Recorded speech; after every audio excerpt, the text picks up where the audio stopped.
un homme vit soudain la porte se refermer de manière étrange. Son cou se mit alors à s'allonger jusqu'à atteindre la porte. Ayant entendu le départ du gardien, laissèrent éclater leur joie. L'une des filles s'éleva dans les airs. Soudain, un avion passa juste devant ses yeux. Une autre fille attrapa l'avion et se transforma en goutte d'eau. Elle en but une gorgée, puis fit apparaître un dauphin. Elle possédait en réalité le pouvoir de contrôler l'eau. En fait, tous ces jeunes avaient des super pouvoirs. Un garçon, dont la force dans les jambes était démesurée, était contraint de se déplacer en fauteuil roulant, car ses muscles ne pouvaient supporter cette puissance. Mais son intelligence était exceptionnelle. Certains d'entre eux pouvaient même prédire l'avenir.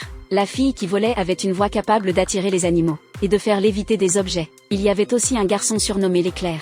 Il était extrêmement lent. Un autre possédait des yeux étranges, lui permettant de prendre l'apparence de n'importe qui. L'un d'eux pouvait remonter le temps à son état initial, tandis qu'un autre manipulait le feu à volonté. Ils étaient en fait les enfants de héros légendaires, sauf Annie, qui n'avait aucun pouvoir. Cependant, elle possédait une intelligence hors du commun et jouait un rôle de stratège. Un jour, en regardant la télévision, ils découvrirent avec stupeur que leur planète était attaquée par des extraterrestres. Leurs parents partirent défendre leur monde, tandis que furent envoyés dans une base secrète. Voyant que leurs parents ne parvenaient pas à repousser l'ennemi, les enfants décidèrent de leur venir en aide. Ils attirèrent les gardes pour les distraire. Une fille projeta immédiatement l'un d'eux au sol, avant de le renvoyer voler d'un coup de pied. Un autre garde tenta une attaque surprise, mais fut saisi par un bras qui le plaqua au sol.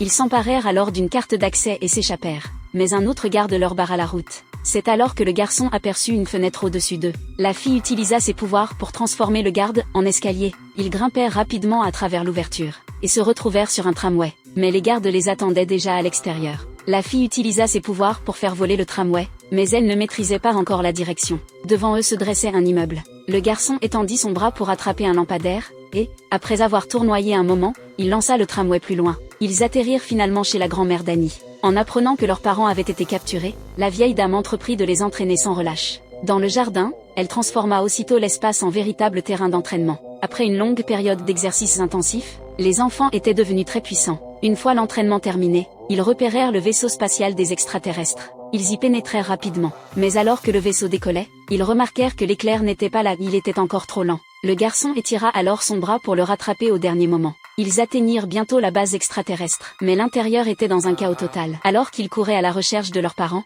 Annie découvrit une étrange pyramide. À l'intérieur, se trouvait une arme capable de détruire le monde. Soudain, un groupe de personnes entra. Ils comprirent alors que ces humains étaient sous le contrôle des extraterrestres.